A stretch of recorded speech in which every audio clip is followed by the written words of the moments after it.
किया गया था और क्या कुछ रिकवरी के तौर पर कार्रवाई की गई? देखिए 9 जुलाई को अरगोड़ा अंतर्गत अशोक नगर जो है कॉलोनी, उसमें 2 घरों में चोरी का अटैम्प्ट हुआ था। उसमें पहला घर जो था निशित केशरी जी का था। उनके घर पर अटैम्प्ट हुआ था, लेकिन वो अटैम्प्ट सक्सेसफुल नहीं हो पाया था। वो सतर्क थे, अलर्ट थे और उन्होंने वो समय पर उठ गए थे।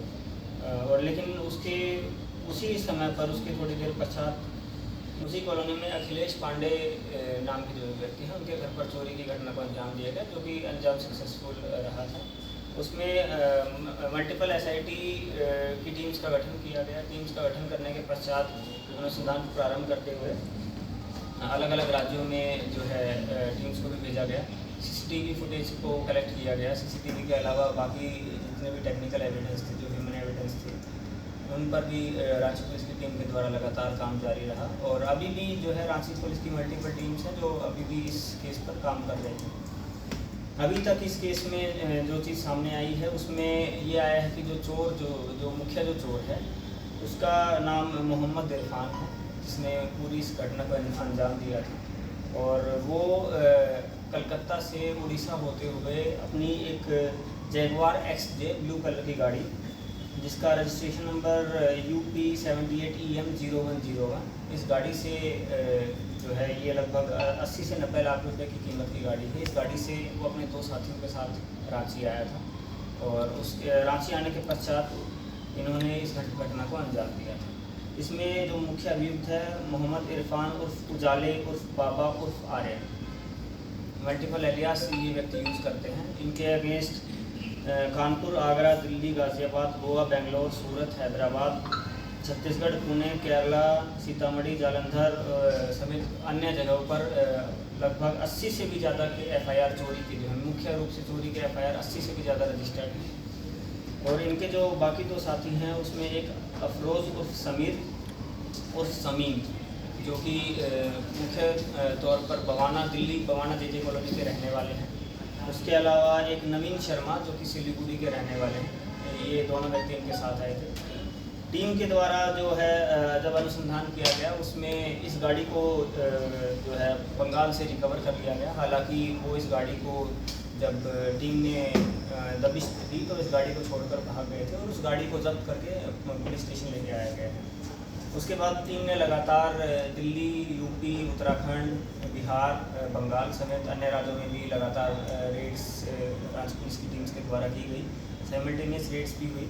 उसमें जो मोहम्मद इरफान जो हैं, उनकी जो वाइफ हैं गुलशन प्रवीण, वो सीतामढ़ी बिहार के रहने वाली हैं और उनकी पोजेशन से जो चोरी का सामान, चोरी का पैसा और चोरी की कुछ गहने रिकवर रांची पुलिस की टीम के द्वारा किए गए हैं। उन्होंने स्वीकार भी किया है कि बीच में एक दिन किसी तरीके से जो मेन एक्यूज्ड हैं, उन्होंने उनको ये सामान भिजवाया था और उनको इस चीज़ का पता था कि ये चोरी का सामान है।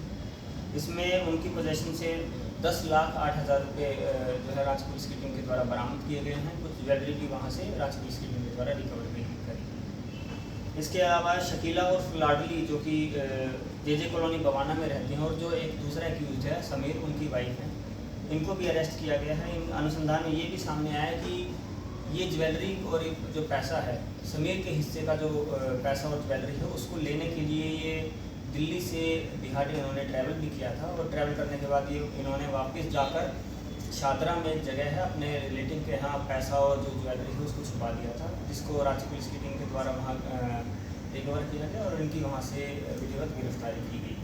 इसमें जो मुख्य रूप से जो छापेमारी दल है उसका नेतृत्व जो है निखिल राय, जो TSP कोतवाली हैं, और साथ ही साथ DSP हटिया नीरज, इन दोनों के द्वारा काफ़ी एफर्ट किया गया है। और इन दोनों के द्वारा ही मल्टीपल टीम्स के साथ कोऑर्डिनेट करना और जितना भी इंटेलिजेंस गैदरिंग और उसमें जो टीम का कोऑर्डिनेशन है, इनके द्वारा किया गया है। साथ ही साथ इसमें मल्टीपल ऑफिसर्स की टीम और एज पर नीड जो है SIT में भी बदलाव किए जा रहे हैं। अभी भी रांची पुलिस का प्रयास है कि जो मुख्य जो अभियुक्त है उसकी गिरफ्तारी हो और जो और कुछ सामान जो रिकवर किया जा सकता है उस सामान को भी आगे रिकवर किया जा सकता है। सर क्या एक सोने का मंगलसूत्र, एक डायमंड, 3 सोने की अंगूठी और एक ब्लू कलर की जैगवार XJ गाड़ी है। ये सारी चीज़ें जो है रांची पुलिस के द्वारा रिकवर की गई है। इसी केस में ही मुख्य चीज़ भी सामने आई थी कि रांची पुलिस एक समय पर जब घटना हुई उसके लगभग 2 दिन बाद अनुसंधान और मेन एक्यूज की अरेस्टिंग भी काफ़ी करीब थी। तो उस टाइम पर कुछ मीडिया में भी इंफॉर्मेशन जो है लीक हो गई थी, जिसकी वजह से टीम को अभी तक जो है मशक्क़त करनी पड़ रही है। हम उम्मीद करते हैं कि हमारी रांची पुलिस के द्वारा पूर्व में भी अपील डाली गई है कि अनुसंधान जब चल रहा होता है तो उस समय पर आप लोग प्लीज़ जो इन्फॉर्मेशन है वो लीक ना करें, क्योंकि उससे एक्यूज़ को जो है डिजिटल एज का ज़माना है, इसमें एक्यूज़ के पास भी टाइम इन्फॉर्मेशन पहुंच जाती है कि इसमें क्या हो रहा है क्या नहीं हो रहा है, और वो उसमें फिर एविडेंस को छुपाने में या फिर भागने में और अनुसंधान को प्रभावित करने में उसमें काफ़ी ज़्यादा उसका असर रहता है। हालांकि रांची पुलिस की टीम अभी भी इस केस में और फर्दर इन्वेस्टिगेशन के लिए आगे लगी हुई है और हम उम्मीद करते हैं कि आगे उसमें और